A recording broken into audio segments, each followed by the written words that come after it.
prince. J'ai le joie d'être reçu chez vous, et je n'avais jamais eu ce privilège.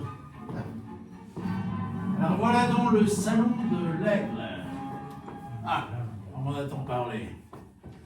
En fait, toute l'Europe en parle. Hein. Je vous prie d'excuser ce désordre, monsieur Fouché, mais j'étais encore à Gand avant-hier et les scellés avaient été apposés sur la porte. Oui, les scellés, mais vous, qui savez tout, je ne vous apprends rien. En quel temps vivons-nous, hein? Vous avez fait bon voyage? Excellent! J'étais avec Sa Majesté. Hein? Ça se porte bien? Fort bien, l'ami de Rubicon et l'esprit vif. Mais il paraît qu'il en a beaucoup. Beaucoup d'esprit, monsieur Fouché. Sans vous, elle serait encore à Gand. Elle est encore à Saint-Denis. Vous avez une fois de plus manœuvré divinement en sa faveur. Merci. Vous ne pouvez savoir le plaisir que je ressentis lorsque je vous aperçus chez Wellington. Vous avez remarqué comme il s'était forcé de nous tenir loin l'un de l'autre. Comme s'il avait peur que nous en vincions aux mains, le sceau. Alors que de toute l'assemblée, vous étiez le seul dont j'espérais la conversation. Oh, vous me flattez, mais est-il bien vrai? Nous sommes gens à nous parler. Demain, j'ai audience à Saint-Denis, chez le roi. Deux couverts. Vous étiez donc bien sûr de vous, monseigneur, me proposant tout à l'heure à souper. Nous sommes seuls? Je ne vous suffis pas, monsieur Fouché. Asseyez-vous, je vous en prie. J'ai pour ma part une petite faim. Et Mes deux valets, oui, de basse mine, certes, mais muets comme des cadavres et m'appartenant corps et âme. Asseyez-vous, je vous en prie. Ah, quel bonheur de vous voir. Depuis combien de temps n'avons-nous pas causé dans le particulier? le temps vous aurait-il semblé long? Oui, vous me manquiez, monsieur le duc. J'osais l'espérer, mais c'est vrai, plus les temps sont troublés, plus l'amitié est précieuse. Je dirais même nécessaire entre certaines personnes. Ouais, les circonstances, cela rapproche. Alors remercions-les, ces circonstances. J'ai toujours pressenti qu'un jour nous aurions ce face-à-face et qu'il nous faudrait décider du cours des choses. En somme, nous parler à cœur ouvert, Nous sommes faits pour nous comprendre. à demi-mot. Ce sera suffisant. Oui, nous ne sommes pas des soldats ni des hommes de cour auxquels il faut tout expliquer, n'est-ce pas? Et oui, nous nous tirons les fils. À ce jeu-là, je suis le maître. Oh, pas toujours. Hein. M'avez-vous peut-être pas dit que les cousins Benteja vous appartenaient corps et âme? Vos deux valets, là. Mes deux valets, eh bien, ils auraient eu affaire à vos services. Vous semblez pas qu'il fait très chaud? J'ai toujours froid, monsieur Fouché, même quand il fait chaud, j'ai froid, c'est de nature. Et puis, il y a quelque chose en vous d'hivernal. Je vais augmenter mes valets. Ils le méritent. Bah, oui, monseigneur, je connais leur gage, faites un effort. Aujourd'hui, ils sont 2, demain, ils seront 4. Bien. Oh, écoutez, cette chanson ne vous rappelle rien? En ce temps-là, j'étais en Amérique, monsieur Fouché. Ah oui, c'est vrai, l'Amérique. Ouais, j'ai la tête. Ah, l'Amérique, il paraît que c'est un grand pays, l'Amérique. Et qu'il y aurait de l'avenir. Un jour, vous me raconterez comment on y vit, en Amérique. Tout comme en France, à la campagne. Une campagne sans château. Mais les forêts sont plus profondes et les naturels plutôt rouges et féroces. Un peu comme les Parisiens, aujourd'hui. Oui, les Parisiens, oui, ça ne vous fait pas peur. Si, monseigneur, bien sûr. Juste un peu moins qu'à vous. On ne peut plus tenir les jambes, ou à peine. Eh bien, monsieur Fouché, je vous propose de trinquer à notre amitié. Ah. Ouais. Elle est proverbiale.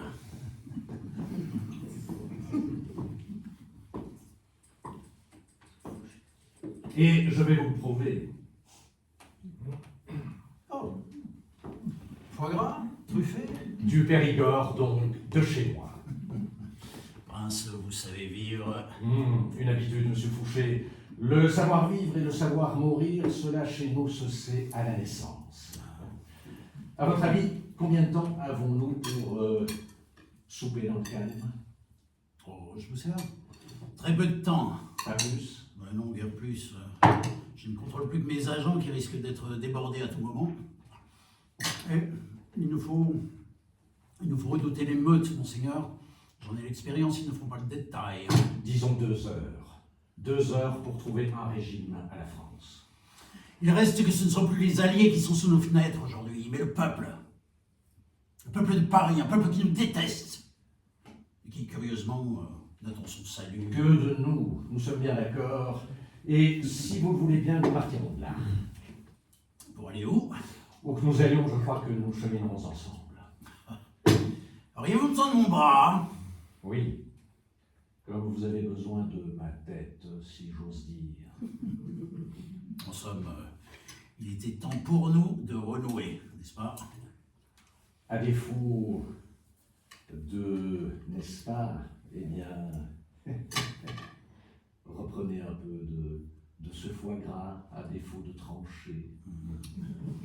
On s'est resservi par vous, c'est presque vous appartenir. Et regardez la suite. Venez voir.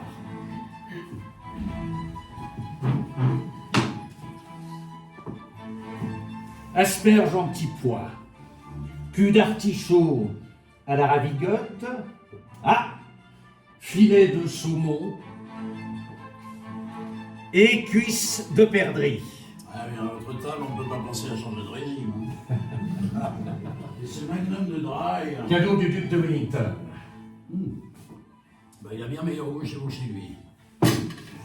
J'avais plus bu de champagne depuis notre victoire à Waterloo. Que vous a-t-il semblé de Wellington? Il m'a semblé tout à fait creux. C'est qu'il n'est pas que lui-même. D'un ennui. Désespérant. Heureusement qu'il a pour lui d'avoir gagné à Waterloo. Mais servez-vous, monsieur le sénateur. Monseigneur. Servez-vous, monsieur le sénateur, comme cette formule est politique. Très bien. Je commencerai donc par, disons, le saumon. Vous disiez?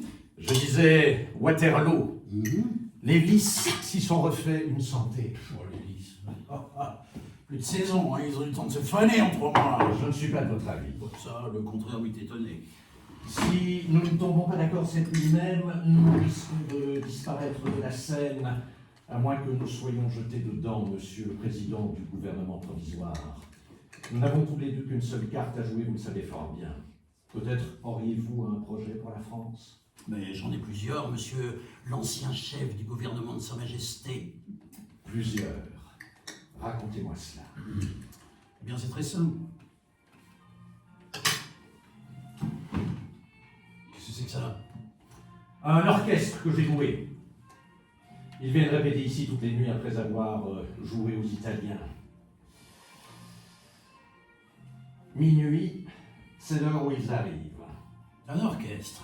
Oui, je reçois ces jours-ci le colonel Orloff et le prince de Metternich, et j'ai pensé que s'ils faisaient chez moi leur entrée en musique de leur pays, cela pouvait les prévenir en faveur de la France.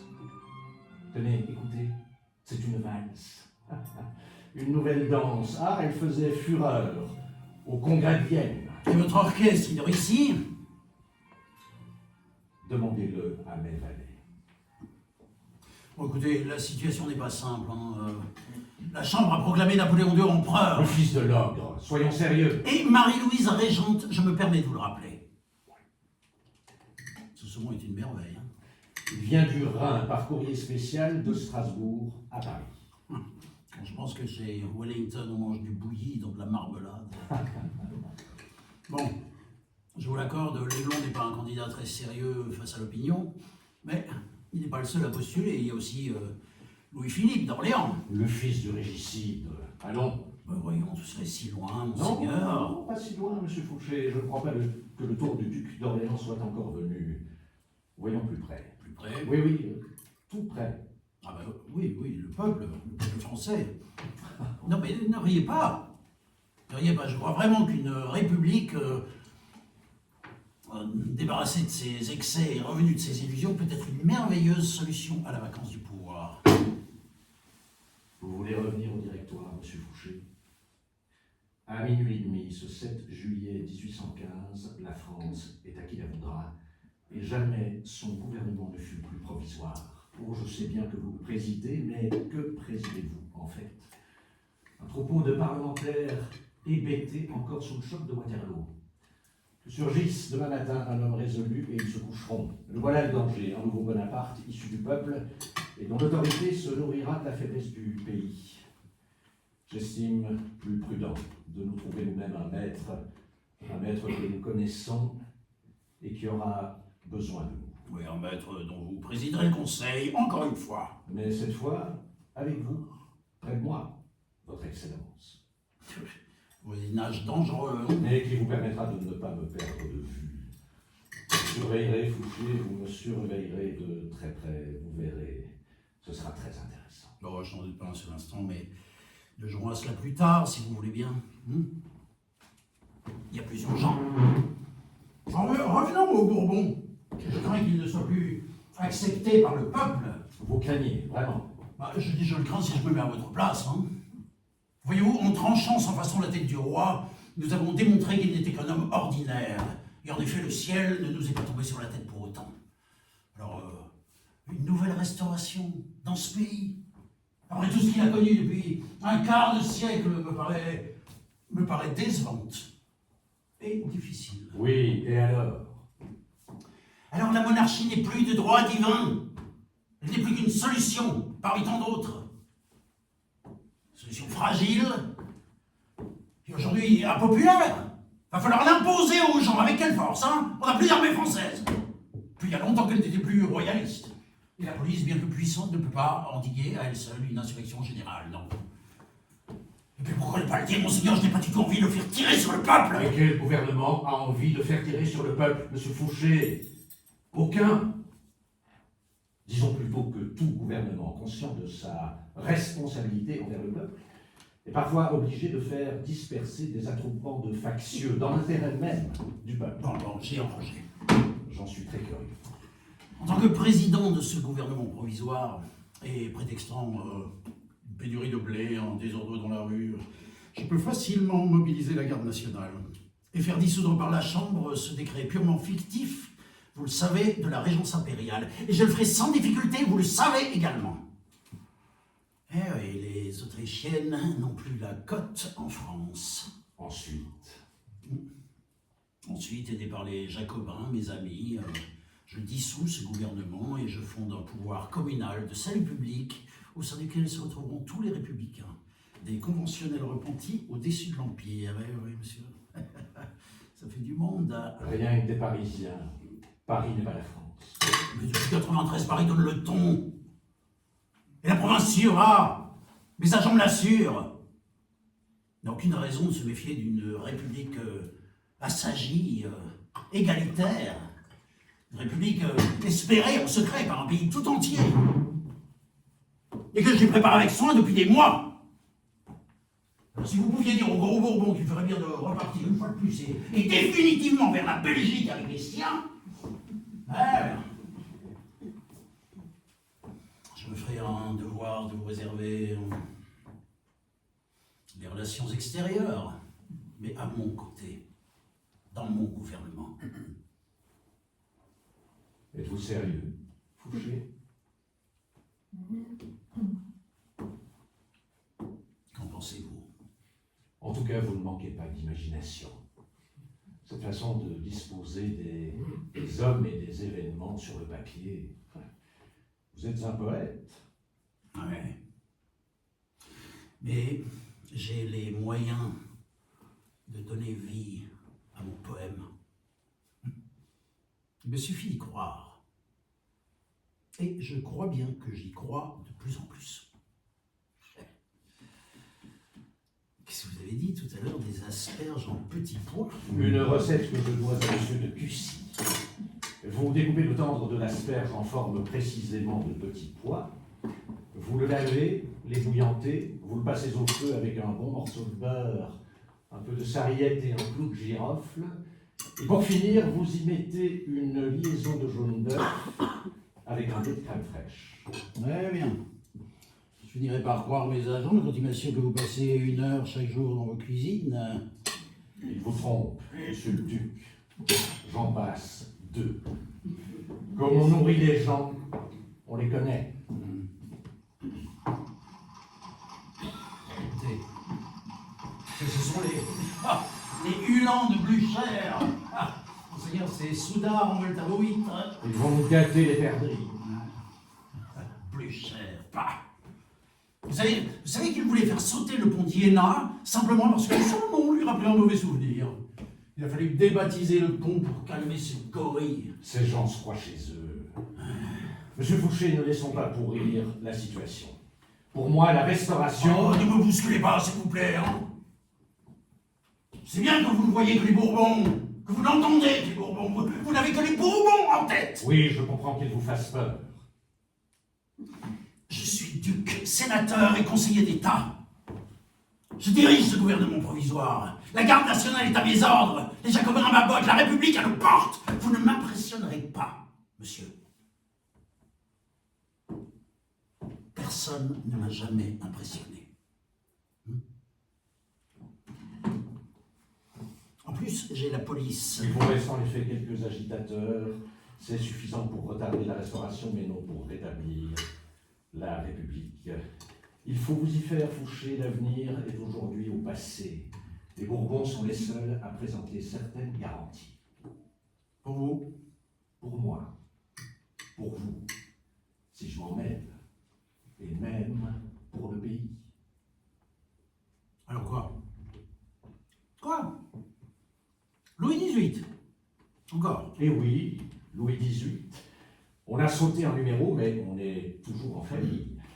Une famille qui a, notez-le, le soutien des Alliés. Il ne faudrait pas l'oublier. Paris est occupé, l'occupant a son mot à dire, et il l'a dit. Vous avez entendu Wellington ce soir? I love your Lewis. He is the best. Votre orchestre, avec l'hymne à la liberté, votre orchestre est en retard. Hein. Il n'a pas vu le temps passer, comme nous tous. À ce rythme-là, demain matin, je n'aurai plus que mon verre de montre. Oui, mais écoutez, ça c'est un coup des Républicains. La Marseillaise, monsieur. Ils finiront par venir nous tuer dans ce salon, vos amis jacobins. Oh, vous peut-être, mais pas moi. Rétablissons la légitimité, votre Excellence. Pasquier, Gouvion-Saint-Cyr, le baron Louis et Jaucourt m'ont donné leur accord pour entrer au Conseil. On n'attend plus que vous. Ah oui, ça. Si le roi veut dormir aux Tuileries, je suis le seul qui puisse lui faire la découverte. Oui, c'est indubitable, il a besoin de vous. Oui, pour l'instant. Vous n'aurez jamais de rival à la police et le roi ne l'ignore pas. On a toujours besoin d'un grand ministre à la police. Avec une bonne police, il ne peut y avoir qu'un bon gouvernement puisque personne n'ira dire qu'il est mauvais. Sauf tous ceux qui sont en prison pour avoir dit qu'il n'était pas bon. Mais les gens qui sont en prison sont de mauvais citoyens et leur ne compte pas, n'est-ce pas? Ils en est un et même une insolence à l'égard du pouvoir. Bon, admettons que votre roi se sent obligé de me faire bonne figure. Vous savez qu'il est dans ce pays plus royaliste que le roi, non? Les ultras. Ah, mais il ne jure que par vous. Même cet enragé de Bristol est venu supplier le roi de vous rappeler aux affaires. Et le beau sexe, Fouché, le beau sexe, il n'a de regard que pour vous. Oh, je sais que par vertu, vous préférez vous tenir loin de ces appâts, mais tout de même, monsieur le ministre, vos avocates dans le faubourg ont de quoi vous rassurer. Une comtesse de Narbonne, une duchesse de Duras, une princesse de Vaudémont. Et oui, monsieur, tout le faubourg vous veut. Ah oui, c'est drôle, non? Il est intelligent, vous contenez les Jacobins. Rien qu'à imaginer leur bonnet rouge, le faubourg perd la tête. Ouais, mais il ne me déplaît pas de leur faire un peu peur, hein. Mais hélas, cela ne durera pas. Une fois ces gens moins inquiets, je leur serai moins aimable et je serai entre leurs mains. Je suis tranquille. Vous aurez établi d'ici là sur chacun de vos laudateurs un dossier à rougir plein de détails délicieusement compromettants. un de ces gros dossiers que vous mettez tout votre zèle à composer, et vous les tiendrez, vos nouveaux amis du faubourg, comme vous tenez aujourd'hui vos anciens amis jacobins. J'y avais pensé. Hein. Mais ça va de soi, jamais vous ne cessâtes de penser à vos dossiers. Ils sont vos souvenirs d'amour. Je sais que j'ai moi-même un dossier chez vous. Qui n'en a pas? Ouais, mais un comme le vôtre, monseigneur, aussi complet, aussi terrible, il en est peu. Oh, vous me flattez. Il est vrai que depuis le temps que nous nous connaissons, depuis combien de temps, monsieur Fouché? Depuis toujours, nous nous connaissions avant de nous connaître, non? Ainsi parlent les amoureux. Puis-je vous prier de m'aider à étendre ma jambe? Elle me tire vers le bas. Je crois qu'elle sera en enfer avant moi. Mais revenons à nos rapports. De police. Précisément. N'est-ce pas moi qui vous ai fait nommer, et justement à la police en l'an 8? Ah oui, oui, pour révoquer le 28 fructidor de l'an 10. Pour vous faire entrer au Sénat. Et en Messidor de l'an 12, Napoléon, sur mon conseil, vous redonnez votre chère police. Et vous deveniez son excellence, monseigneur, le sénateur ministre. Et vous, vice-grand électeur. Le seul vice qui vous manquait. Je vous fais rire. Ah bah oui, oui. Ah oui, je vous revois aux Tuileries. Lorsque le Corse découvrit votre petit complot, là, en faveur de Murat.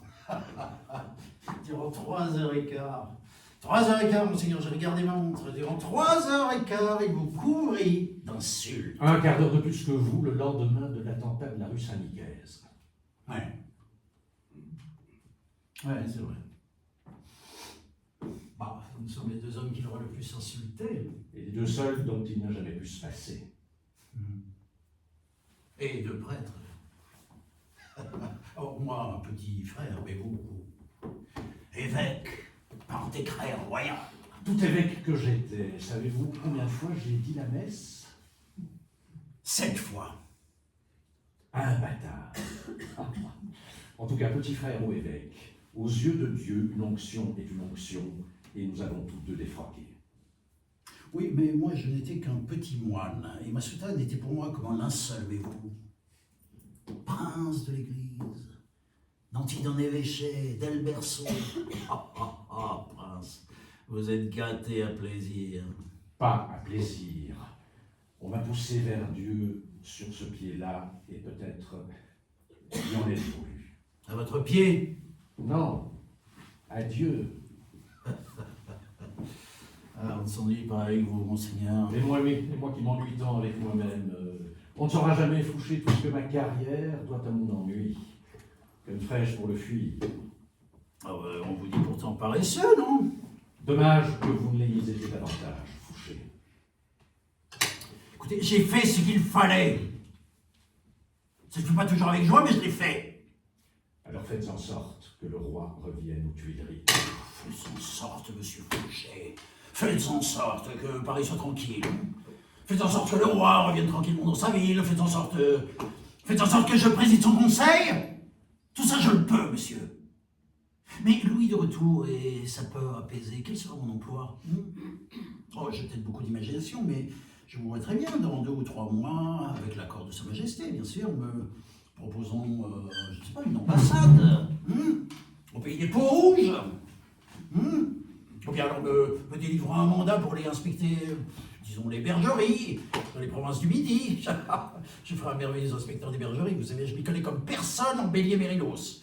J'en possède un troupeau sur mes terres en Provence. Alors, monsieur le vice-chancelier, mon emploi ne serait-il pas dans l'élevage en grand du bélier mérinos? Écoutez, Quoi? le silence. Oui, c'est vrai, on n'entend plus rien. Pourtant, ils sont tous là, hein? Qui? Les gens, les Parisiens.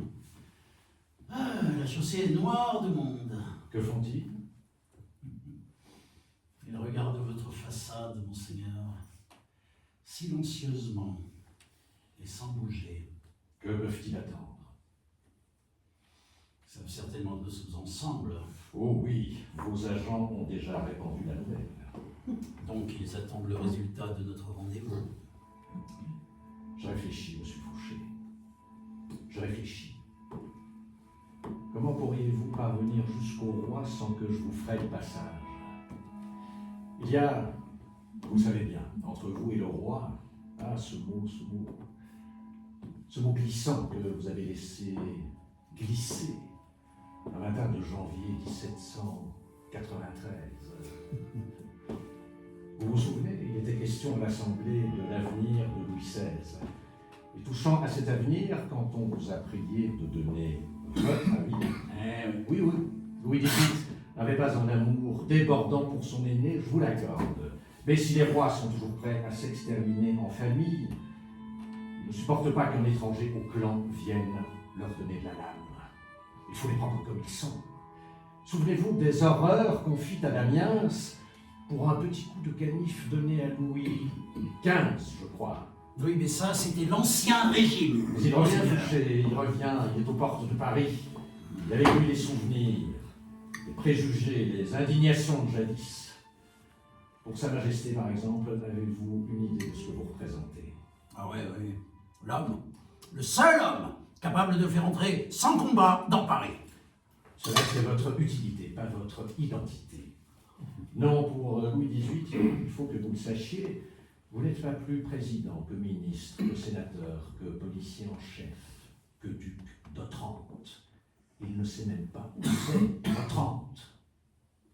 Eh bien, je lui apprendrai. Et vous me l'apprendrez en même temps, car moi non plus, je ne sais pas où c'est. Bref, d'après ce que j'ai pu constater en conversant avec le roi, votre histoire pour lui s'arrête au 16 janvier de 1793, à ce vote fâcheux, déplorable. Bien, j'ai un remords. Pour le saumon. Allez mon cher, allez, et servez-moi s'il vous plaît, pendant que vous y êtes. Ah, ce vote désastreux auquel vous avez pu participer. Oui. Le roi, dans sa grande bonté, pouvait essayer d'oublier les mariages républicains de Nantes. Bah, je n'ai fait qu'aider Carrier. L'aider à attacher l'un contre l'autre une nonne et un prêtre, et à les envoyer s'aimer nus, oui, tout nus, dans le fond de la Loire. Avouez tout de même. Et à Lyon, votre façon de faire la justice républicaine, voyons Fouché. Quoi, j'ai écrasé un soulèvement royaliste. En parquant tous les suspects par centaines dans un coin de caserne, et en faisant tirer dessus au canon, Fouché, au canon. Écoutez, c'était si nombreux. Non, mais je crois que je me damnerais, moi, pour ce saumon. C'est parce que le canon est moins précis que le fusil que vous lanciez les cavaliers sur les corps pour finir le travail au sabre. On était pris dans le feu de l'action, monsieur, et puis, excusez-moi, c'était il y a si longtemps. Votre jeunesse jacobine avec ses inventions. Ah, ce vote, que n'étiez-vous en Amérique ce 16 janvier de 1793? Voilà, j'étais à l'Assemblée, les circonstances l'ont voulu. Je vous comprends. Mais c'est au roi qu'il faudrait expliquer qu'il n'y a plus rien de commun entre le conventionnel Joseph Fouché et le tout récent duc d'Otrante. Ah, je vois. Je vois. En somme, il vous faudrait un très bon avocat, n'est-ce pas? Un très bon avocat qui connaisse le fond de votre cœur et qui est l'oreille du roi. Je n'en vois qu'un. Et oui. Mais non. Non. Non, vous êtes impayable. Allons. Ah, si, vous êtes très cher. Toute l'Europe le sait. Il n'y a pas un prince, un ministre ou un roi qui n'est payé pour vos services, non? Jusqu'à vos audiences que vous vous y rétribuez. Vous savez, j'ai dans votre dossier le détail complet de tous les pourboires que vous avez perçus indûment et frauduleusement. 7 pages, monseigneur. 7 pages, in octavo, en tout petit texte. Vous permettez que je m'installe? Autriche, Italie, Angleterre, Espagne et Portugal. Les hommes d'église et les banquiers, les ambassadeurs et les rois, jusqu'aux juifs d'Alger, ils vous ont tous payé, monsieur. Tous. 117 680 000 francs dans votre poche. Je vous prie, arrêtons-nous chamailler. Oui ou non, voulez-vous que je parle de vous au roi? Mais vous me faites mourir de rire. Votre podagre ne posera son gros cul sur le trône de France que si je le veux bien. Parlez plus bas, je vous prie, on ne sait plus ce que l'on mange. Pardonnez-moi.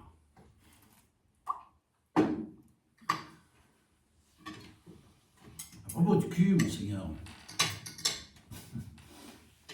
ceux de vos artichauts ne peuvent susciter que l'hommage. Revenons à celui du podagre. Ah ouais, ça. Si vous voulez diriger son conseil, il le faut asseoir sur le trône. Et ça ne dépend que de moi et de moi seul. Alors ne venez pas m'échauffer les oreilles. Voyons, Fouché, ou plutôt du 30. J'irai plus loin, il me suffirait d'apparaître à l'une de ces fenêtres et d'appeler les Jacobins. Ils envahiraient votre palais, monsieur. Ils feraient du feu de tous vos meubles. Et puis ils vous balanceraient par-dessus le balcon. Mais à quoi, monsieur, tout cela vous avancerait-il? Les Alliés ne permettront pas une nouvelle république en France, et si vous vous manifestez en sa faveur, votre carrière est finie. Réfléchissez. La restauration est la solution raisonnable. Maintenant que le danger corse est conjuré, nous pouvons l'emprunter sans aucun risque. Croyez-moi, cette restauration-là sera la bonne. Elle pourrait très bien se passer de vous.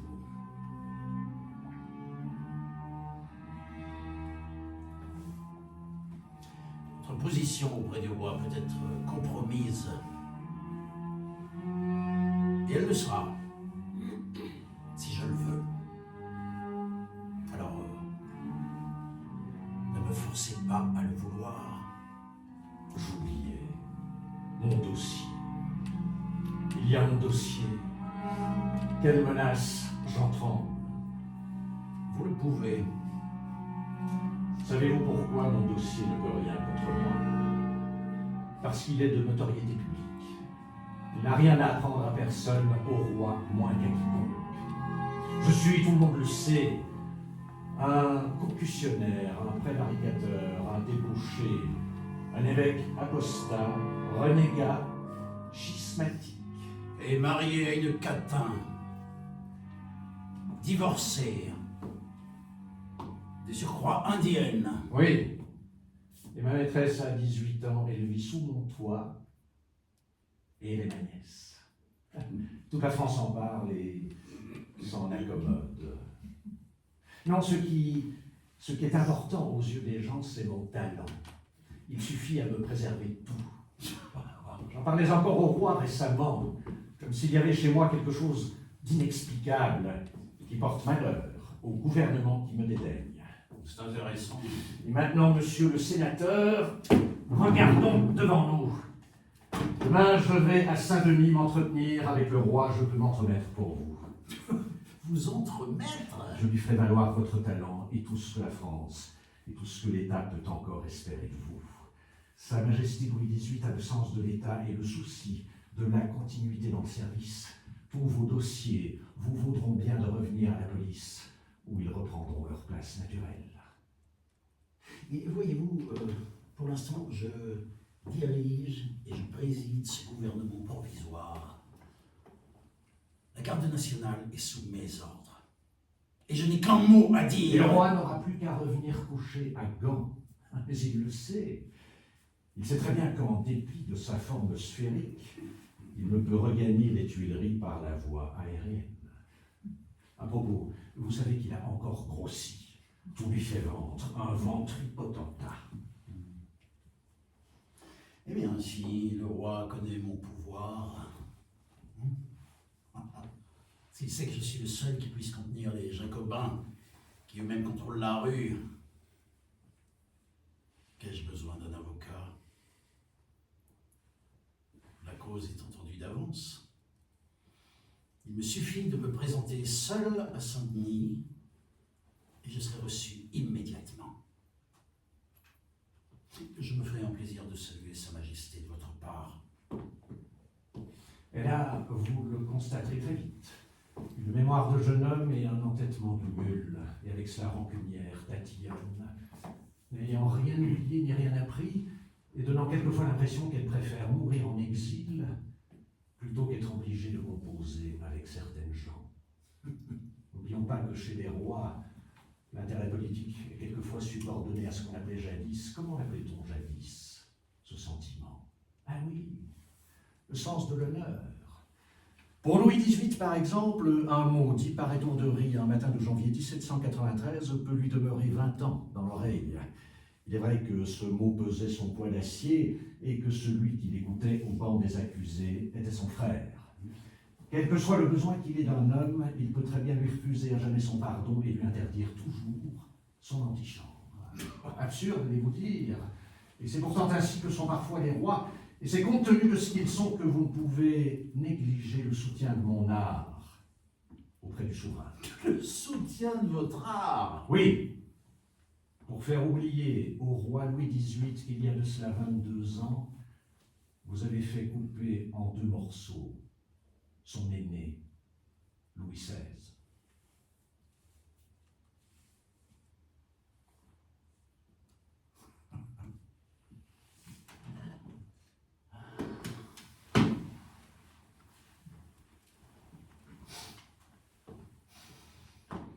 Ce sont des portraits de famille.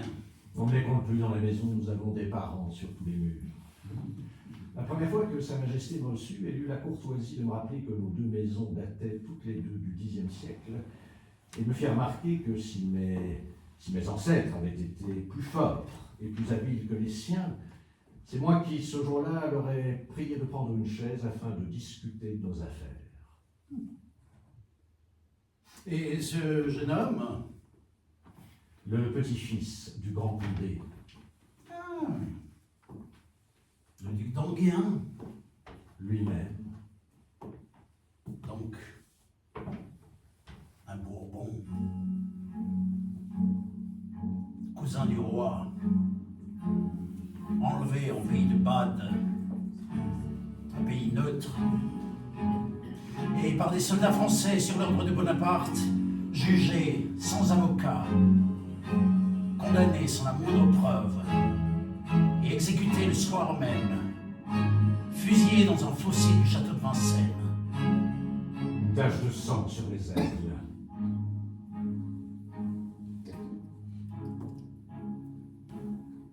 À votre avis, votre Excellence, à quel véritable motif obéissait Bonaparte dans cette affaire? La rage. Une rage effrayante à propos des complots royalistes. On aurait pu tenter de lui faire entendre raison, non? Il était enragé, il n'écoutait personne. En êtes-vous sûr? J'ai ici la copie de votre lettre à Bonaparte datée du 8 mars 1804. Bon, l'original est évidemment dans un de mes placards en sécurité.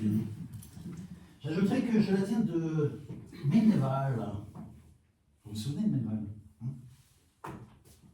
Meneval, l'ancien secrétaire du Corse. Ah, un de mes meilleurs agents à s'écouter. J'ai beaucoup réfléchi à tout ce que vous m'avez fait l'honneur de me dire hier au soir.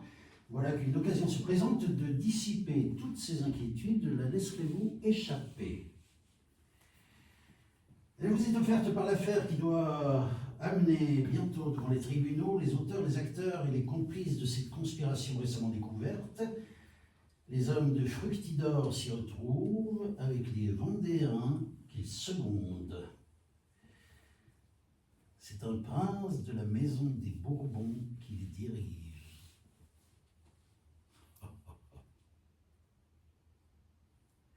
Le but étant votre assassinat, vous êtes le droit de la défense personnelle. Si la justice doit punir avec rigueur, elle se doit aussi de punir sans faire de détails. Réfléchissez-y bien. Signé Talleyrand.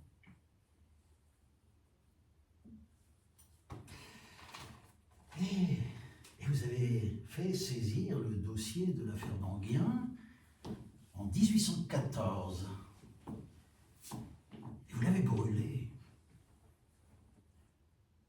Sauf cette lettre, retirée de ce fameux dossier par Menneval, et qui a forcément atterri dans le vôtre. Et nous voici sur le même rang, monseigneur. Ah, le duc de Trente a fait guillotiner le frère du roi, ça tout le monde le sait. Mais ce que tout le monde ignore encore aujourd'hui, c'est que le prince de Talleyrand a fait assassiner le cousin.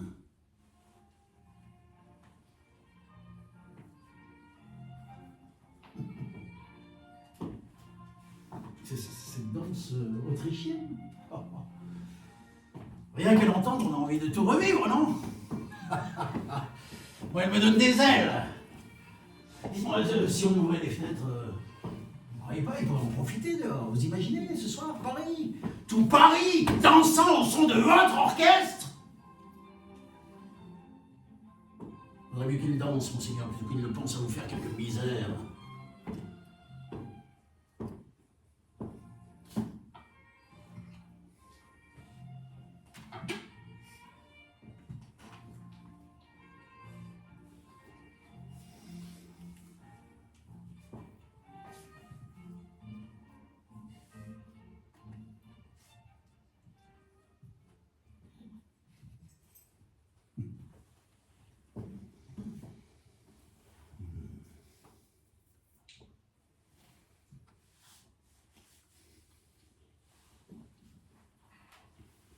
Duc, nos liens se resserrent. Ah ouais, ça, vous qui pensiez me tenir à la gorge, vous sentez maintenant mon poing s'écraser sur la vôtre. Nous pouvons nous serrer le col jusqu'à nous étouffer l'un l'autre ou bien danser un moment ensemble. Avec votre mauvaise jambe. Je danserai sur un seul pied et vous ferez attention de ne pas me marcher dessus. Ce ne sera peut-être pas très gracieux, mais tout vaut mieux que nous entretuer. Les mises à mort m'ennuient. Ah, ils vous ennuient? Ah bah j'aurais jamais cru, tiens. Moi, ils ne m'ont jamais ennuyé. Vous savez, j'ai vu Hébert, Chaumotte, Carrier, Couton, Charrier, cracher leur tête dans le panier. Tous mes amis, monsieur. Tous mes amis. Bah, c'était eux ou moi et je n'ai aucun regret. Vous êtes effrayant.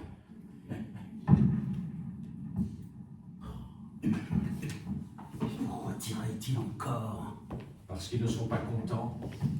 Et vous savez ce que c'est, un mécontent, Fouché? C'est un pauvre qui réfléchit. Une bonne police est là pour les empêcher de réfléchir. Sur ce point, je vous suis. Bon, il ne va pas trop près, là, monseigneur. Pas trop près, moi aussi, trop près, j'ai toujours l'impression que je vais ramasser un mauvais coup. Alors nous irons côte à côte, et si ce n'est dans la fraternité, ce sera dans l'égalité. Bah oui, l'égalité. L'égalité du sang, hein?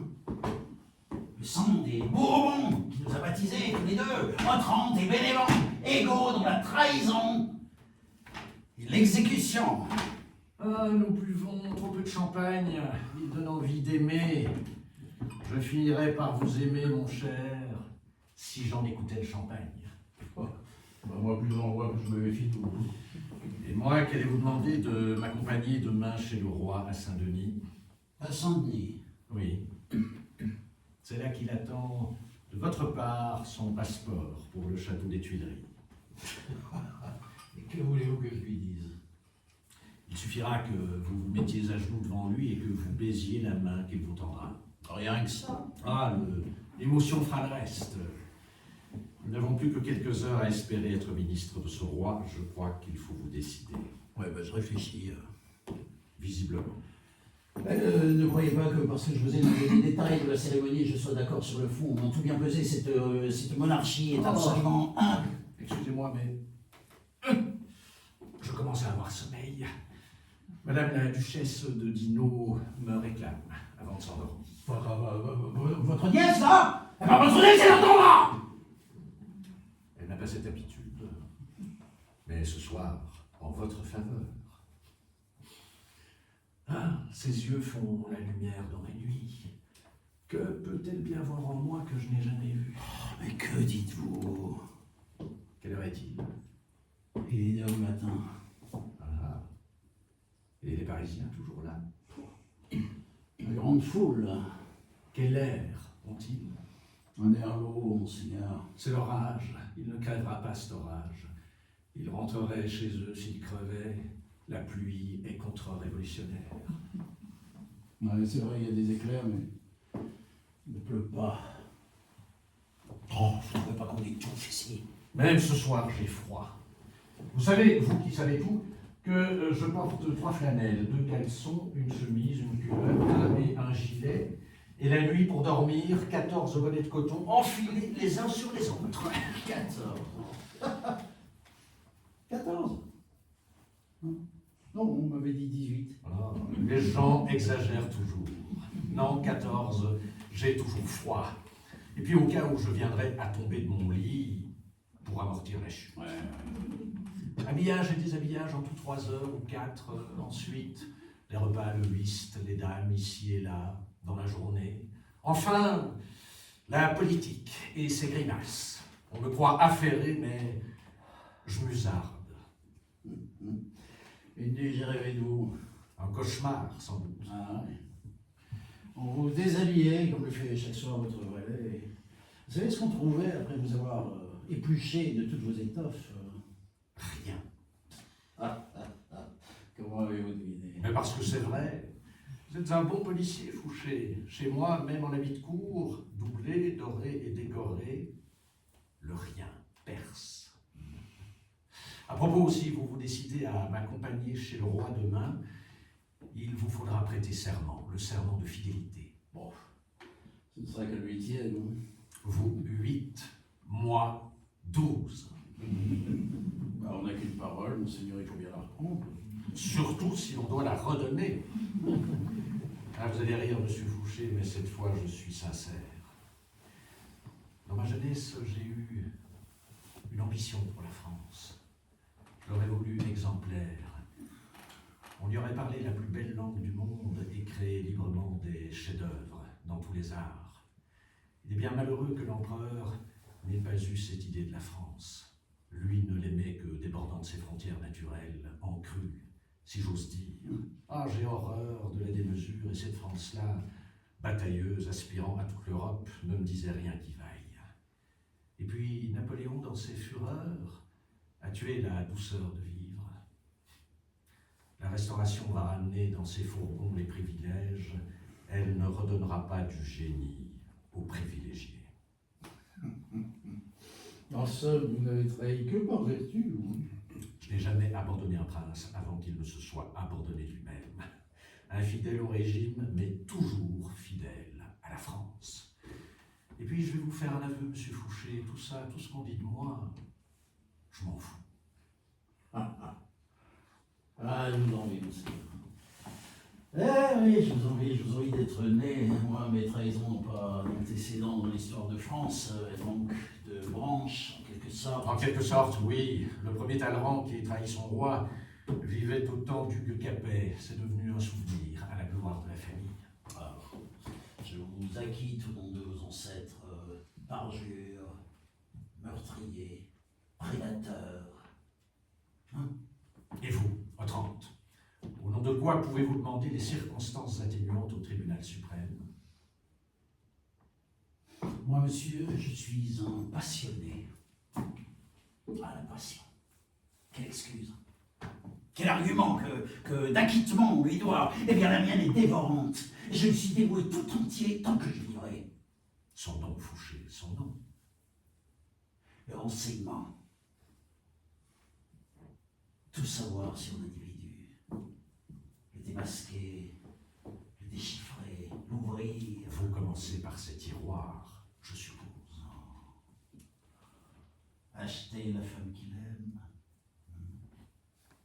Extorquer à ses enfants ce qui pourrait lui coûter son honneur. Peut-être sa tête. Ah, monseigneur, quel plaisir de voir un homme qu'on le place face à l'inavouable. Ah, faut regarder sa figure quand on le lui découvre, décomposé. posée, méconnaissable, une bougie qui coule. Et qui éclaire votre vie. Il se croyait bien à l'abri, sous les honneurs, dorures. Mais dès qu'on perce l'étoffe, tout ce pu qui s'écoule se dessèche à vue d'œil. Ah, j'envie le roi dont vous serez ministre. En un mois, il n'en saura plus sur les siens que l'histoire ne lui en a appris en 10 siècles. Allons, buvons. Vous n'avez pas fait grand honneur à mon cognac? Non, c'est vrai.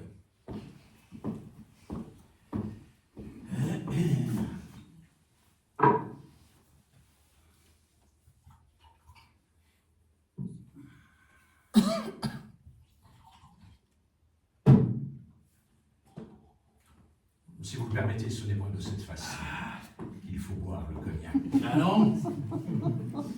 Regardez, je vous prie. On prend son verre dans le creux de la main. On le réchauffe. On lui donne une impulsion circulaire afin que la liqueur dégage son parfum. Puis on le porte à ses narines, on le respire.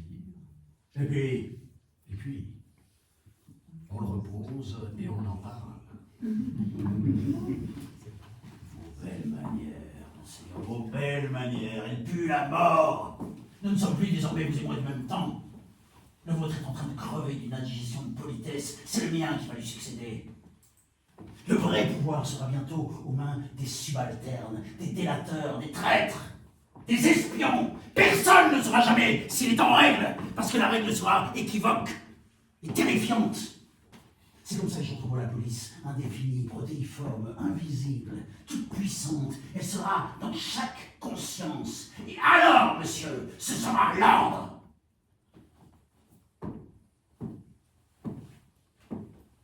Il prépare la sous-finale.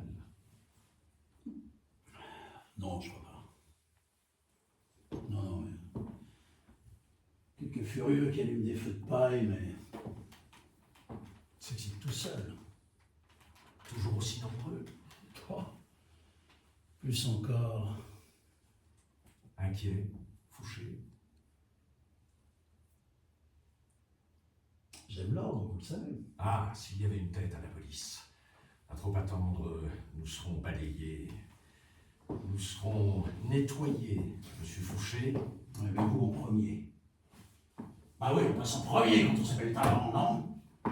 Ils se saisiront de vous et vous entraîneront dans la rue, ils vous arracheront vos vêtements et vous verrez filer dans le ruisseau vos flanelles et vos caleçons, tout nus, appuyés sur votre jambe de fer. Êtes-vous malheureux, Fouché? Malheureux, moi! Il faut l'être, monsieur, pour trouver son plaisir à faire peur. Allons, racontez-moi. Je vous écoute. Je n'ai pas été élevé, monseigneur. Ah, chez vous, les Allemands, on parle du cognac sans même le toucher. Eh bien, chez moi, on buvait, justement, parce qu'on n'avait rien à dire. Mon père, c'était un vieux loup de mer, et toutes ses idées, il les a eues après avoir bu. Moi, je ne tenais pas encore sur mes jambes que je tombais de la commode où m'avait placé ma nourrice. J'en récoltais ce pied. 4 ans plus tard, mes chers parents n'avaient pas encore demandé de mes nouvelles. Ben, au moins, vous foutez la paix. Moi, j'étais chétif et je manquais de souffle. Alors, ils m'obligeaient à courir, à galoper pendant des heures sur la plage, afin de m'aguerrir, disait-il. Et quand je rentrais pour le dîner, vous savez sur quoi j'avais droit? À des palourdes, monseigneur, mais des palourdes crues. Ils vous ont aimé, vos parents? Non, je ne sais pas pourquoi, mais nous ne nous connaissions pas. Heureux enfants. Savez-vous qu'à 5 ans, chez ma nourrice, au faubourg Saint-Marcel, je chassais l'alouette en plein hiver et en guenille. Un oncle qui passait par là m'emmena tel quel chez ma mère, où elle recevait. Oui, je sais.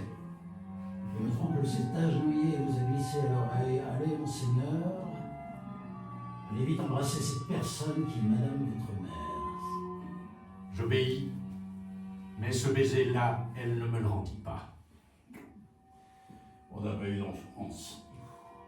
Un talent. devant donner dans la soutane, et par décision familiale parce que j'avais un pied beau. Je me jurais dès lors qu'ils s'en repentiraient. Oui, tous, Église, famille et monarchie. C'est à peu près le seul serment que vous ayez tenu. Hein. Quand un enfant a été trahi par sa mère, il n'a plus de parole. Allons. Alors, il me semble que nous devenons amers.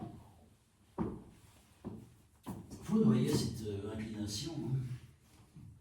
Dites-moi, comment trouvez-vous la forme, le maintien? Vous savez, la beauté chez un homme, cela ne fait gagner que 15 jours. Ouais, je sais. Je suis laid. Mais non, mon cher, vous êtes beau. Ou bien c'est que je m'habitue. Quand je m'examine, je m'inquiète. Quand je me compare, je me rassure. À qui voulez-vous plaire? À ma femme. On m'avait dit qu'elle était morte. Ah oui, la première, mais je vais me marier. Félicitations. J'ai été veuf assez longtemps. Vous trouvez que je suis trop vieux?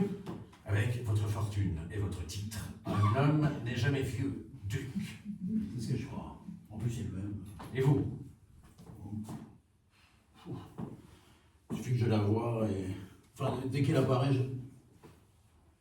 Oui, je l'aime. Peut-on savoir son nom? Ah, mademoiselle de Castellane, elle a 26 ans. Castellane, une des plus anciennes familles de Provence. Et 26 ans. Fouché, quelle belle aventure! Attendez, n'auriez-vous pas jadis fait tomber la tête de son père? Non, il a été sauvé dans le 9 Thermidor. Dommage, elle vous eût aimé dans le déchirement comme Chimène.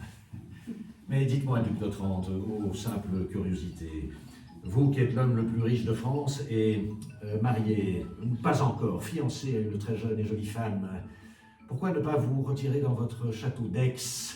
Qu'est-ce qui vous retient aux affaires? Il n'y a pas d'affaire, monseigneur. Il n'y a pas d'affaire. Il y a la vie. La vie, c'est le nom que prennent les affaires quand elles passent par nos veines. Une belle formule. Bah, on fait de la politique, pourquoi? Pour avoir du pouvoir. Puis quand on a le pouvoir, on joue à faire de la politique. À quoi voulez-vous que je joue à mon âge, hein? Je suis pas fatigué. Le pouvoir ne fatigue que ceux qui ne l'exercent pas. Mais être dans le secret. Alors jouons, monsieur le président. Il va falloir que nous habitions ensemble, alors essayons de nous faire à cette perspective. Mais ne l'oublions pas, c'est vous et moi. Ou bien ni l'un ni l'autre. Bien, ce sera vous et moi. Enfin, un mot qui avance les choses. Enfin, vous et moi, ou plutôt moi et vous. Hein. Vous verrez, ce ne sera pas du tout triste. À nous deux, la restauration va prendre un parfum de régence. Secrétaire d'État au ministère de la Police Générale, est-ce que cela vous convient? Je récupère mes réseaux. Ils vous attendent. C'est mon réseau, c'est l'irrigation d'un pays, l'information qui circule, le doute qui devient certitude, le suspect est coupable. Voir le crime passer en filigrane au travers de l'honnête homme, un homme, comment appellerait ça de sa vie? Il n'y a donc point, selon vous, d'innocent. Non, il n'y en a pas, bien sûr que non. Non, ça me rappelle une petite histoire, c'est une anecdote qui remonte à l'hiver 93. J'étais place de la Concorde, au pied de la machine. Et on y dépêchait ce jour-là un homme que je connaissais fort bien. Et au moment d'être balancé sur la planche, l'homme s'est mis à hurler « Attendez, je suis innocent, je ne suis pas coupable !» Et Samson, vous voyez le gros Samson, il dit « Pas coupable? Bon, on va voir. » Et tchac! C'est cela, oui. Ça me fait pas rire. Dites, j'ai vu la pâtisserie, là, si on attaquait cette pâtisserie avant qu'elle ne se dessèche. Je vous sers? Non, merci. Augustin Carême est toujours à votre service? Oui. Ah ben, vous le féliciterez parce que tout ce souper est une merveille. Hein. Je n'y manquerai pas. En France, les régimes passent, la cuisine demeure. Ah, dites-moi, Fouché, est-il vrai que votre principal agent auprès de Bonaparte...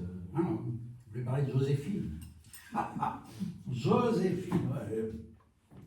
Ça m'a coûté cher cette garce, hein, mais. Quel agent. Ah, Grasset, je les tenais tous les membres du clan. Les 4 frères, les 2 sœurs, la mère, Laetitia, l'oncle, Fèche, et bien lui, le chef. Il s'est jamais douté que ce qu'il racontait le soir sur l'oreiller m'était rapporté mot pour mot le matin même. Il n'a jamais compris, ça le rendait fou. Mais parlons de vous, monseigneur. Quels sont vos projets? Vous allez enfin retrouver vos chères relations extérieures? On me connaît bien en Europe et le roi ne l'ignore pas. Alors voilà, vous qui avez toujours voulu disposer des événements, vous voici à nouveau en passe de les faire. J'ai signé des événements, je ne les ai point faits, mais les événements se défont, il ne faut point s'y attacher. Ce sont parfois eux qui s'attachent à vous, hein? Des remords, duc. Occupez-vous des vôtres. Je vous le promets, oui. Et moi, puis-je compter sur vous? Vous m'accompagnerez demain chez le roi à Saint-Denis. Si vous pouvez me garantir... Le portefeuille de la police, il est à vous. Et l'amnistie pour vos amis, pleine et entière.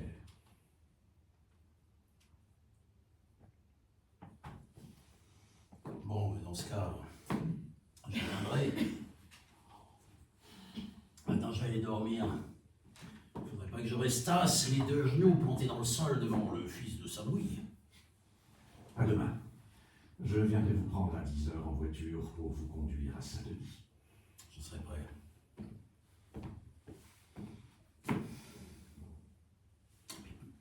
Qu'est-ce qui vous a poussé à obtenir sa mort?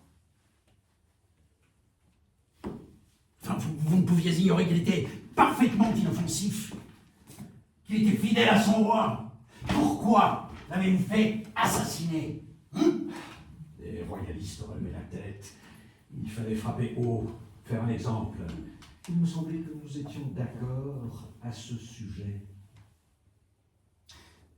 Était-il nécessaire de vous investir en personne? Et par écrit? N'y avait-il pas assez de candidats exécuteurs sans vous mettre à leur tête? Étiez-vous apparenté au duc d'Enghien? Comment dit-on déjà dans l'argot de votre métier? Cuisiner, n'est-ce pas? Seriez-vous en train de me cuisiner par hasard? Je reprends ma question. Étiez-vous apparenté au duc d'Enghien? Le métier vous revient, Fouché. Les talents était-il apparenté à la famille des Condé? En grimpant tout en haut de l'arbre, je suis sûr qu'on finirait par trouver une branche sur laquelle nos ancêtres sont perchés côte à côte.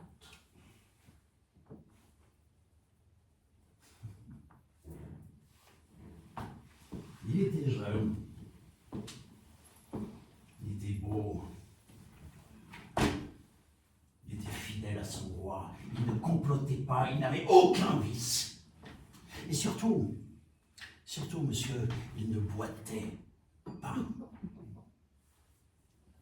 Un être de lumière qui vous regardait tous les matins dans le miroir tandis que vous poudrez votre visage d'ombre. C'est insupportable. En fait, vous ne vous supportez pas, monseigneur. Et malgré tout le soin que vous prenez de votre personne, vous ne cesserez jamais de souffrir de vous-même, de vous dégrader à plaisir. Monsieur de la police, enquêtez-vous ou me confessez-vous? Oh, ni l'un ni l'autre, monseigneur. Ni l'un ni l'autre. Je vous renifle. Je vous renifle. Je trouve que vous sentez mauvais.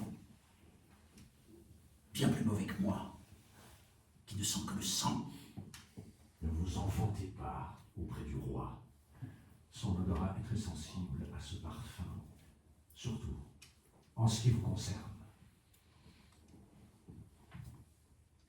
Encore un cognac, duc d'Otrante, il vous redonnera le goût des bonnes et belles choses. Pourquoi pas?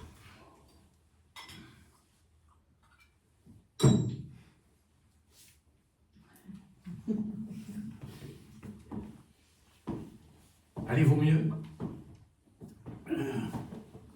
bien. Alors, pourquoi me cherchez-vous querelle? Au nom de quoi? Vous êtes surprenant, mon cher, sur les 1h du matin. Je suis assez expliqué, non?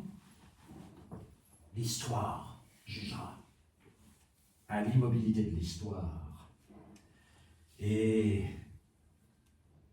au mouvement des affaires. Et au nouvel ancien régime? Au fils de Saint-Louis? Ou à notre amitié? Les feux sur les bonnets rouges. Et au néant, au 30 au néant. Et dehors, que font-ils? Ils sont partis. J'en étais sûr. Un peu de pluie et voici l'ordre revenu. C'est effrayant, Quoi? hein? Ce vide. En somme, cette nuit, tout vous effraie. Encore un peu plus de dessert, monsieur Fouché. Je voudrais qu'on m'ouvrit la porte. Qu'on m'ouvre, Fouché, qu'on m'ouvre. Si vous voulez partir, ouvrez vous-même. Elle n'est pas fermée à clé, cette porte. Cela ne siérait pas au président du gouvernement provisoire. Un homme omnipotent qui ne ferait pas 3 pas seul dans l'obscurité. Les valets sont peut-être là à vous guetter dans l'ombre. Mes valets, à moins qu'ils ne soient à vous. Cette nuit, seul le diable le sait. S'il vous coupait la gorge, je ne les dénoncerai pas. On saurait tout de suite d'où vient le coup. Hein? On s'est assez fait peur pour cette nuit. Oui. Ouais, vous avez raison. Le temps nous est compté. Nous sommes si vieux. Et si riches. Et nous allons bientôt mourir. Si juste, monseigneur, qu'on se voit tout reprendre en un moment, et qu'on se retrouve comme quelqu'un qui n'a rien eu, qui n'a rien fait, qui n'a rien été. Cultivez la mélancolie et vous faites tout doucement à l'idée de la mort. Ne me parlez pas de la mort, hein, maintenant que tout recommence. Je vous l'avais bien dit que nous en arriverions à un accord. Mais j'en étais persuadé, monseigneur. Et à égalité de force. Pour l'instant. Fouché, pourquoi épousons-nous? Des hommes comme nous devraient se contenter du mariage politique. Soignez-vous bien, mon cher ami, et sans vous, je serais veuf. Allons. Allez vous reposer et ne l'oubliez pas demain, chez le roi, à Saint-Denis. Vous pouvez compter sur moi. Vous n'aurez qu'à vous mettre à genoux et à baiser sa main, et moi je serai là pour vous bénir. Oh. Fouché, ne me faites pas rire.